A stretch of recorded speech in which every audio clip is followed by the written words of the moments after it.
ये आकाशवाणी पटना है। अब आप अभिषेक दास से प्रादेशिक समाचार सुनिए। पहले मुख्य समाचार।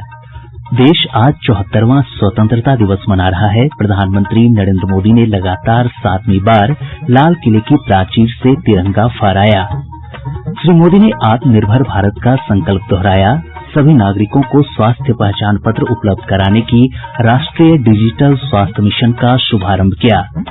मुख्यमंत्री नीतीश कुमार ने पटना के ऐतिहासिक गांधी मैदान में झंडोत्तोलन किया। नियोजित शिक्षकों का सेवा शर्त जल्द लाने की घोषणा। और प्रदेश में कोविड-19 संक्रमितों की संख्या 1 लाख के आंकड़े को पार।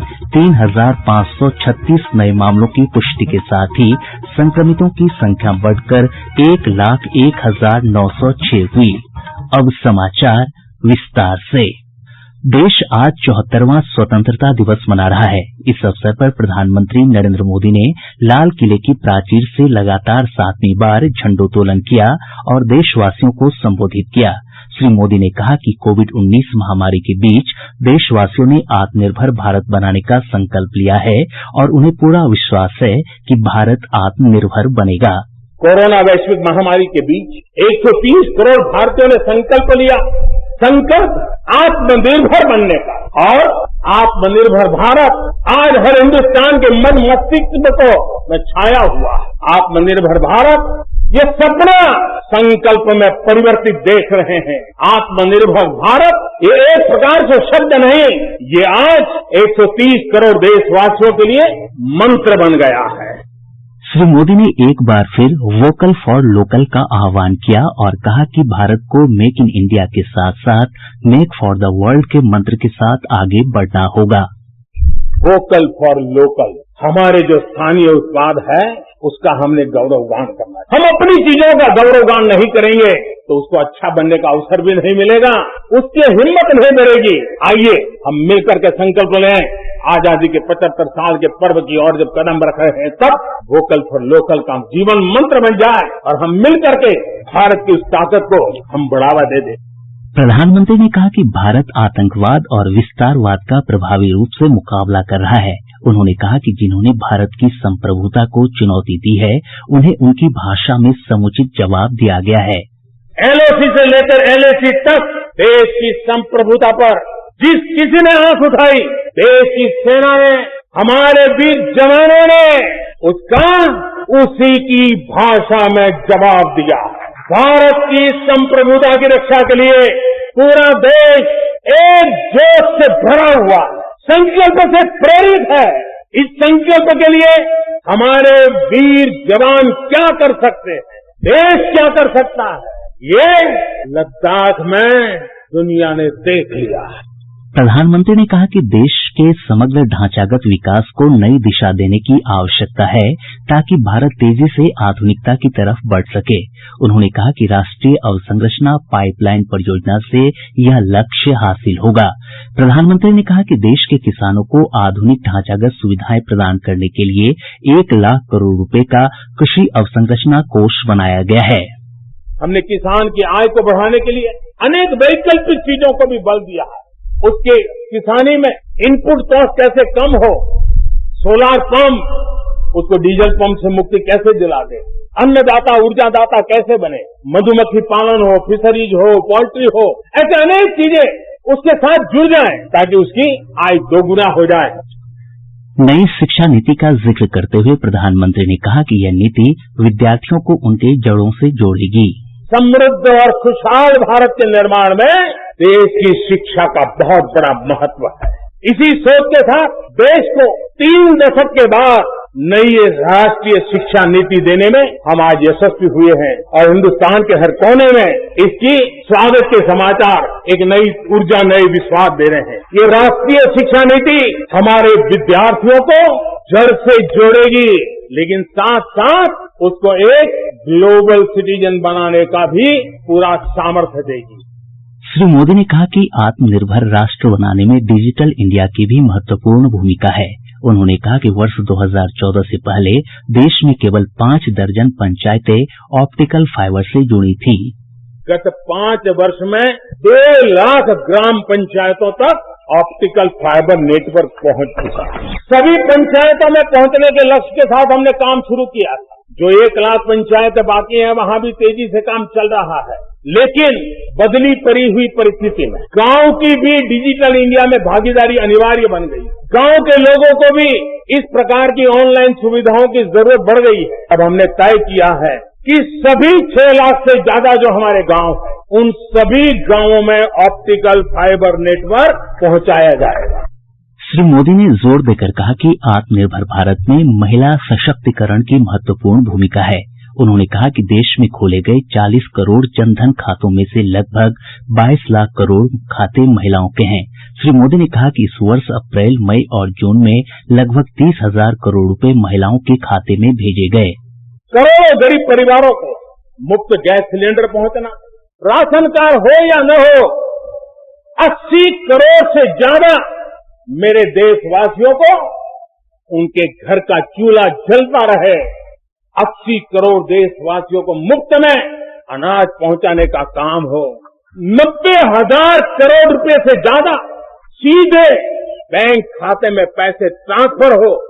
कुछ वर्ष पहले तो सोच भी नहीं सकते, कल्पना ही नहीं कर सकते थे कि दिल्ली 1 रुपये से 1 रुपया निकले और 100 के 100 पैसे गरीब के खाते में जमा हो जाए। ये पहले कभी सोचा भी नहीं जा सकता है।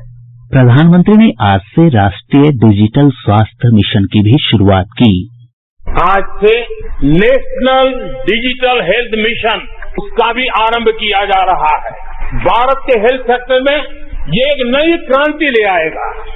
इलाज में आने वाली परेशानियां कम करने के लिए टेक्नोलॉजी का बहुत सुविचारित रूप से उपयोग होगा।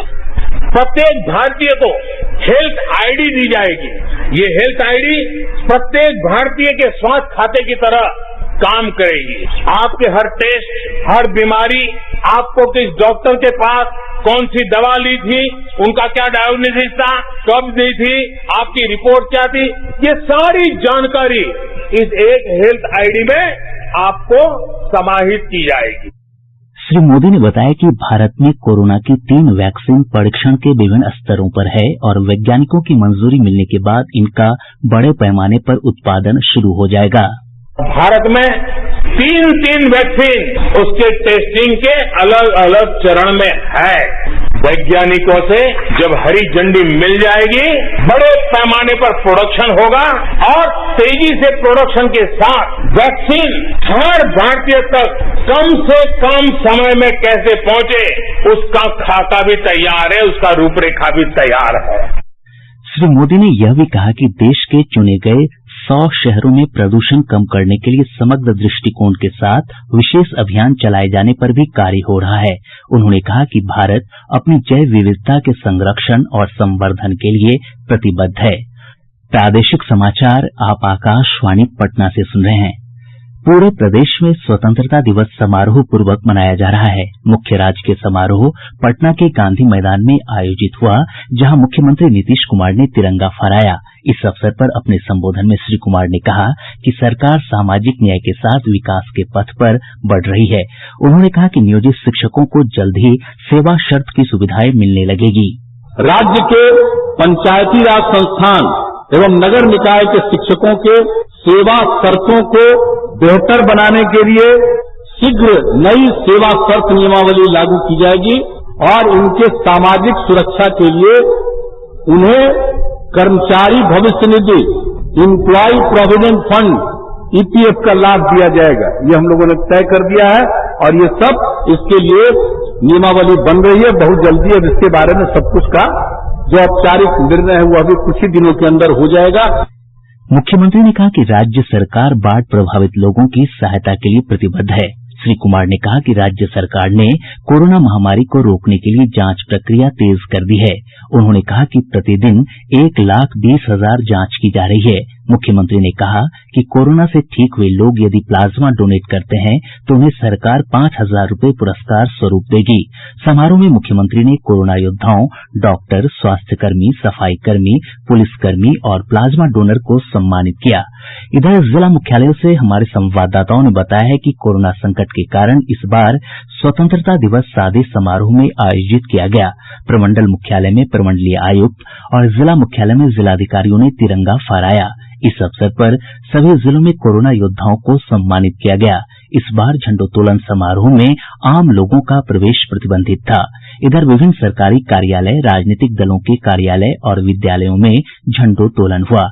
विधानसभा में विधानसभा अध्यक्ष विजय कुमार चौधरी, विधान परिषद में सभापति अवधेश नारायण सिंह, पटना उच्च न्यायालय में मुख्य न्यायाधीश संजय करोल ने झंडोत्तोलन किया।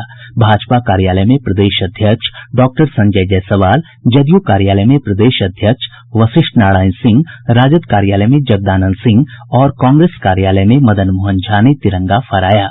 आकाशवाणी पटना में उप महानिदेशक वेद प्रकाश ने झंडोत्तोलन किया। इनर्जी इंटरनेशनल में सामाजिक कार्यकर्ता प्रेम किशोर झा ने तिरंगा फहराया।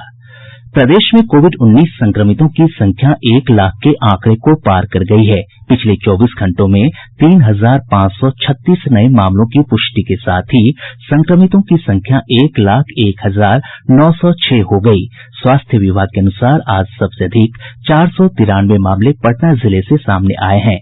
मधुबनी से 187, मुजफ्फरपुर से 166, पूर्वी चंपारण से 157, पूर्णिया से 152 और कटिहार से 151 मामलों की पुष्टि हुई है।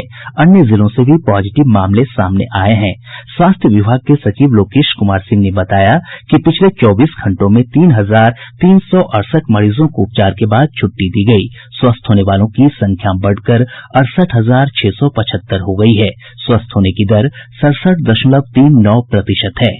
वहीं एक दिन में 15 लोगों की मौत के साथ ही मृतकों का आंकड़ा बढ़कर 515 हो गया है। प्रदेश में आज कोविड-19 के 1,21,320 नमूनों की जांच की गई। यह लगातार तीसरा दिन है जब राज्य में 1 लाख से अधिक नमूनों की जांच हुई है। राज्य में अब तक 11,34,098 नमूनों की जांच हो चुकी है। देश में कोविड-19 संक्रमितों की संख्या बढ़कर 25,26,193 हो गई है। अब तक 18,08,937 लोग स्वस्थ हो चुके हैं, जबकि मृतकों की संख्या बढ़कर 49,036 हो गई है। प्रदेश में बाढ़ की स्थिति गंभीर बनी हुई है। वाल्मीकिनगर गंडक बराज से लगातार नदी में पानी छोड़े जाने के कारण पश्चिम चंपारण, पूर्वी चंपारण, मुजफ्फरपुर और सारण जिले में बाढ़ का खतरा और बढ़ गया है। बेतिया से हमारे संवाददाता ने बताया कि आज नदी में 2,41,000 क्यूसेक से अधिक पानी छोड़ा गया, जिससे नदी का जलस्तर तेजी से बढ़ रहा है। मोतिहारी से हमारे संवाददाता ने खबर दी है कि सुगौली नगर पंचायत के कई इलाकों में बाढ़ का पानी प्रवेश कर गया है। इधर बाढ़ प्रभावित अन्य जिलों से हमारे संवाददाताओं ने बताया है कि बाढ़ के कारण आम जनजीवन अस्त व्यस्त है। आपदा प्रबंधन विभाग के अनुसार 16 जिलों के 130 प्रखंड की 1,310 पंचायतें बाढ़ की चपेट में हैं। लगभग 82 लाख की आबादी बाढ़ से प्रभावित है। प्रभावित क्षेत्रों में एनडीआरएफ और एसडीआरएफ की 33 कंपनियों की मदद से राहत और बचाव कार्य जारी है। इन क्षेत्रों में 10 राहत शिविर और 782 सामुदायिक रसोई घर संचालित किए जा रहे हैं। और अब अंत में मुख्य समाचार एक बार फिर। देश आज 74वां स्वतंत्रता दिवस मना रहा है। प्रधानमंत्री नरेंद्र मोदी ने लगातार 7वीं बार लाल किले की प्राचीर से तिरंगा फहराया। श्री मोदी ने आत्मनिर्भर भारत का संकल्प दोहराया। सभी नागरिकों को स्वास्थ्य पहचान पत्र उपलब्ध कराने की राष्ट्रीय डिजिटल स्वास्थ्य मिशन का शुभारंभ किया। मुख्यमंत्री नीतीश कुमार ने पटना के ऐतिहासिक गांधी मैदान में झंडोत्तोलन किया। नियोजित शिक्षकों का सेवा शर्त जल्द लाने की घोषणा।